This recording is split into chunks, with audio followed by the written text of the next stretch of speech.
What are the first memories you remember, Alan? I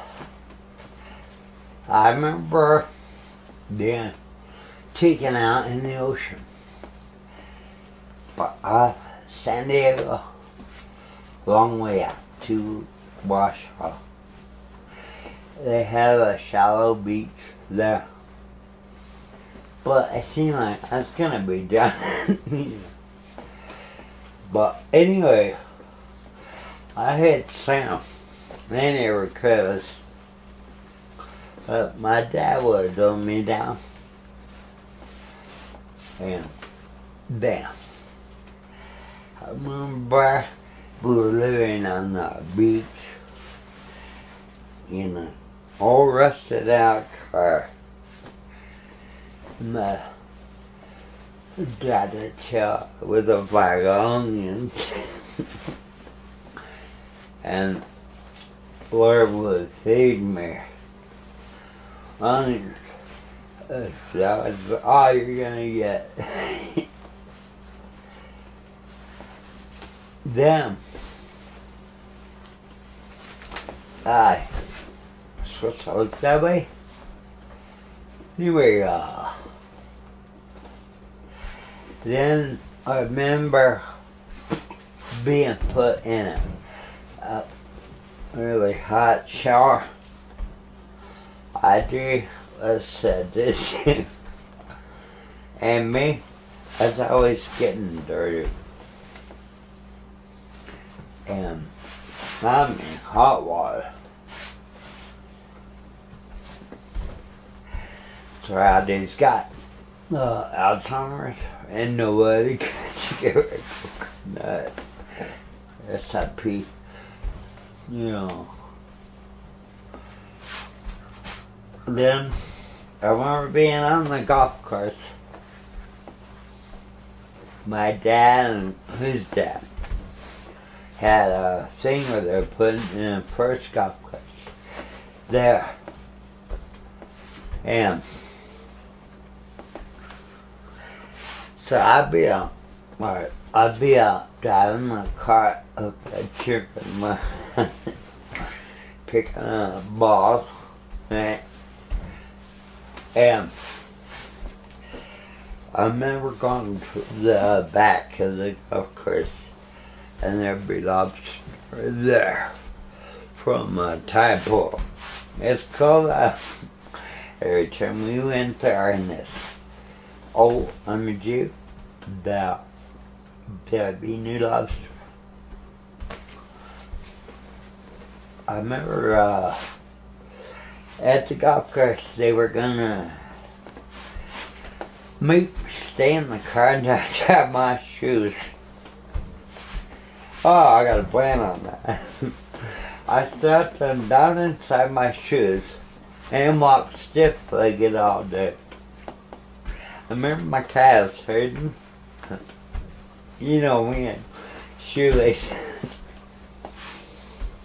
And I remember they had a big bin full of golf balls, and I'd get in there and push down.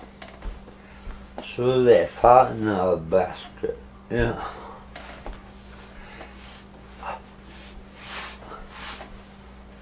Anyway, I think that golf course shit was a land scam. Cause after that we moved to Dallas, and Jay said, "Don't tell anybody, don't answer that." Who's Jay? Jay, my dad. Yeah. He said, "Don't answer the door and don't take any furniture." I do remember in California, I was in Audrey's door, right? And she said, "Don't get in the front seat." She would go in that store. Ugh. How dare you? Yeah. I jumped in the front seat, put it in the moonshine, they're rolling down. Anyway, so bam, I hit a car and I jumped in the back seat. that. I didn't do it. I was in California. Yeah. Well, I guess my dad was probably on the run from a landscape type thing. Because we were told don't open the door. Anyway, I never took that plastic off the couch. I'm thinking, it's gonna be all sticky. And then, I think it's that same house. I came home one day. The den was painted, and Dennis had painted a psychedelic trim on the blunt furniture. Who's Dennis? Dennis Harper, Jay's kind of brother. And he something was up with the black paint in the dining room. And I realized they were cutting the legs off the front, wearing it down. I'm thinking, what the hell? But I knew they were getting high doing something, you know. But same house, I'd be up in the front yard, me and my sister, Laura, punching each other. Well, redneck. My dad would say, Laura Allen, come in here. Look, he's getting beaten. Boy, he said, take a hit of this pipe. I'm thinking, alright, cool. We got high, man, or all mellow. They're out somebody in the front yard. How old were you at this time? Probably 4, maybe 5. That was in Dallas. Then we started going to this park, Lee Park, Harvard E. Lee. I took my football out and a frisbee with a bat. I was thinking, cool. But anyway, there was a lot of people that had long hair. They were hanging at the park. And me, I'd go around and pick up all the wine bottles and cans. Go up 7-Eleven. After one day at the park, I'd have $80. And I had the van full of recycling. Yeah. I turned off for it. Anyway, I pretty much lived that way. $80 is a lot. I know. Well, they had to pour it down the way with our van. But I had it such. And I walked down the alley. I didn't walk the streets because the cops would get you. If you walk down the street, but walking down there, I pick up bottles and cans. I get a soda, moon pie. That's the way I live.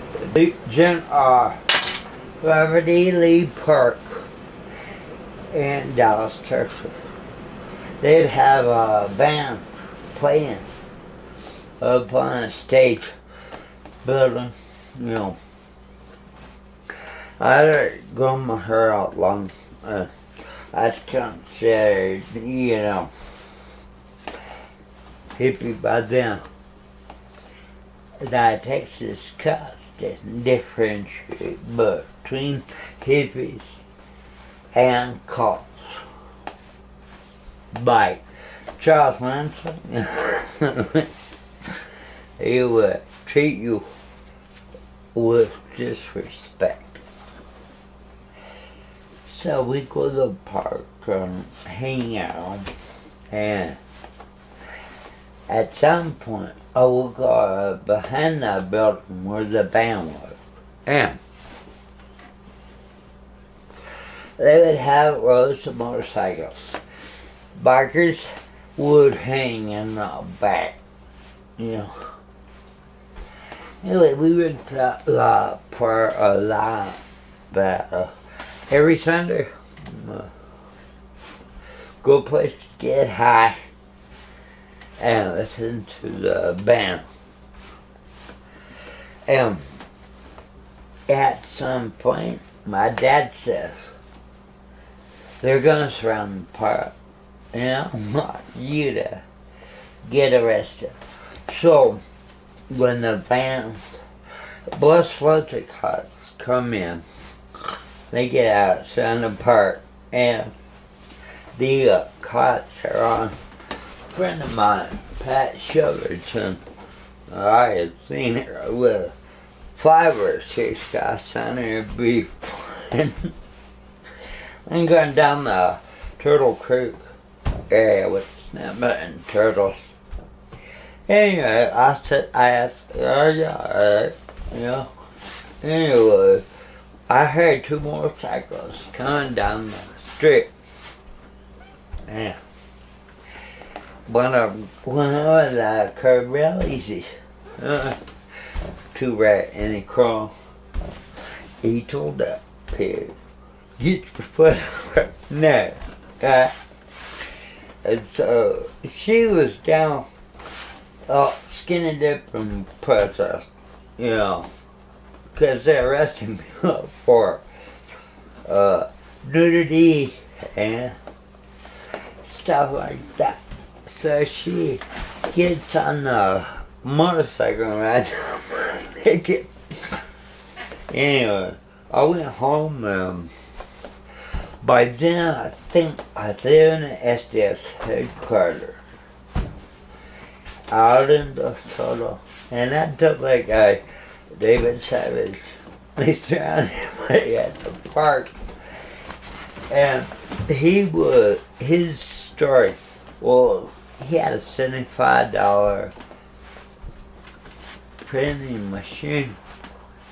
He said my thing was to get the truth, not making bombs or Molotov cocktails. But he would go down, you know. I told him they surrounded the park, they got my dad, they got Dennis there. We poured 500 bucks. Boy, my dad was considered revolutionary back then.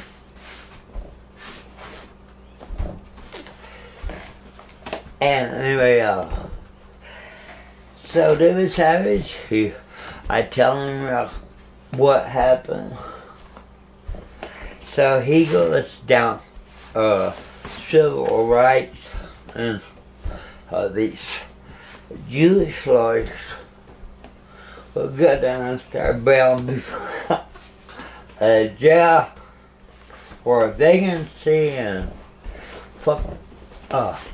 When you sit down and don't move, you know, vacancy, what's the other word? Public nuisance? Yeah, I'll say. Anyway, so Rat said $10, $15. So they bailed everybody out right there in the courtroom because they had the money, they had Jewish money. I'm trying to think of the other word.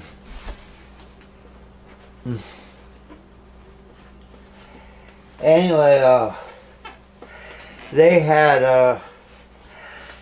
arrested Stony Burns, Brent Stein, who started the first underground newspaper. That's who they want.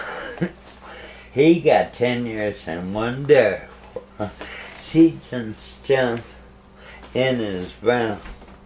And in Texas, you do all the 10 years. You do 10 years. Anyway, they took him to Gainesville, where he spent 3 months getting beat up and his hair cut off. But this guy, I would meet his dad, who was. He would show me his German number on his shoulder. He was proud to be a Jew, and but he called it propaganda. Hey, this stuff is a lady's shoulder. She had numbers too. She would cry, and at some point, some point on Live Oak Avenue, the Black Panthers came in to the area, the house. I went up and told Stony Burns, hey, Black Panthers are here and they want to have your stuff, right? He said, tell them, go ahead, take half. And I'm loading my shotgun, I'll be right down. But he could hear the 3 chicks, his friends, and it was him. And, he didn't even have a shotgun. But they, I don't think they're Black Panthers, I told him, because they didn't have the same towns on, They were just there to get free printing equipment.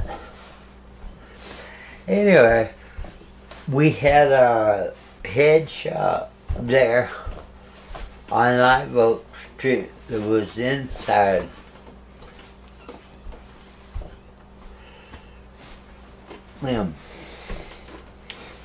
Back then, they were fireballing head shops. Dennis Harper had started his own head shop on Greenville Avenue, but it's never got firebombed. They firebombed one. They had 2 gas pipe head shops there, and they firebombed one of them. And then there's another head shop called Rebirth of America. This guy comes to our house and goes, hey, they firebombed my head shop. Can I move upstairs? So, he started over by doing a head shop on the 2nd floor called the Spirit of Rebirth of America. And I thought, how cool, man. It's better be safe among the freaks. Yes. That was a red hair girl that worked the head shop. Man, she was beautiful. Cause who's this guy who had the head shop? Rodriguez or somebody. Anyway, I hang out with the redhead girl, and we do acid and hang out on the 2nd floor, just watching the clocks and everybody go around. But she says one day, you want to come home with me? But she's got a monkey. I knew she was vegan. You could tell from her skin. And she had this monkey, huge cage. Monkey would get peel a banana, she would point at the monkey. And it would put the banana peel in the garbage. Man, that's cool. Then the monkey would peel the avocado that we got for avocado dip. Her being a vegan, well, and she said she really liked me and wanted to have sex, but I was 11, she was like 22.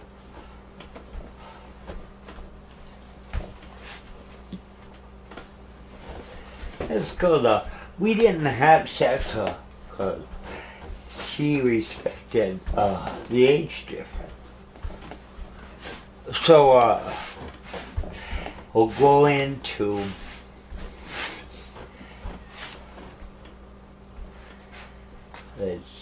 Jack Ruby. Alright. Jack Ruby and Jimmy the Lynch, they were no mafia. But those guys, they're in the basement when Ozar got shot. Thinking, yeah, my dad did advertising for the newspaper, underground newspaper, which was a different one than it wasn't the original Dallas Notes, it was Who Got Notes. Anyway, that guy, Jack Ruby, he owned a string of teddy bears. Yeah. So he had money for full-page ads. And he'd get pissed off that, the models or the dancers would come to the house to get their pictures taken. And he'd tell them, what the fuck, man? You can't put stars on nipples. But anyway, we had a hard time getting the newspaper printed in Dallas. We had already been through 3 different newspapers. And Ruby. So we went to Waco to a printer up there to have the newspaper printed. And that guy put stars on the nipples too, thinking it was fun. Anyway, we said, I'll take care of that. In other words, he was going to have that printer beaten. But, so we'd be riding up to Waco above DeSoto, where the SDS headquarters was. And on the way up, we get pulled over in a U-Haul truck. Because my dad's got long hair and a beard. But they give me like 3 reds and they would eat the pot. Never get busted. My dad never got busted. I never got busted. Cause I'd say there's been burglaries in the area. And we just want to look in the back of your U-Haul. All we had was the layout for the newspaper. And then they would say, what's that green shit on your teeth? And Glenda, number 1, would go, what green shit? Anyway, my dad would carry his stash manicured down, no season stems. Yeah. So we'd take 2 film canisters, and I'd always do reds because it calmed me down a couple of days, right? But I had to take all 3 that day. I woke up a couple of days later. I'm not way back. I think we had a circulation of 25,000 newspapers. My dad would sell on a street corner 25 cents each. He would make $400 in a night. Sometimes I would hold this corner at Oak Lawn in Lemon. and he would show up, you know. And it's like, if you weren't there to hold the corner, you weren't there to sell that newspaper. The Underground newspaper was a,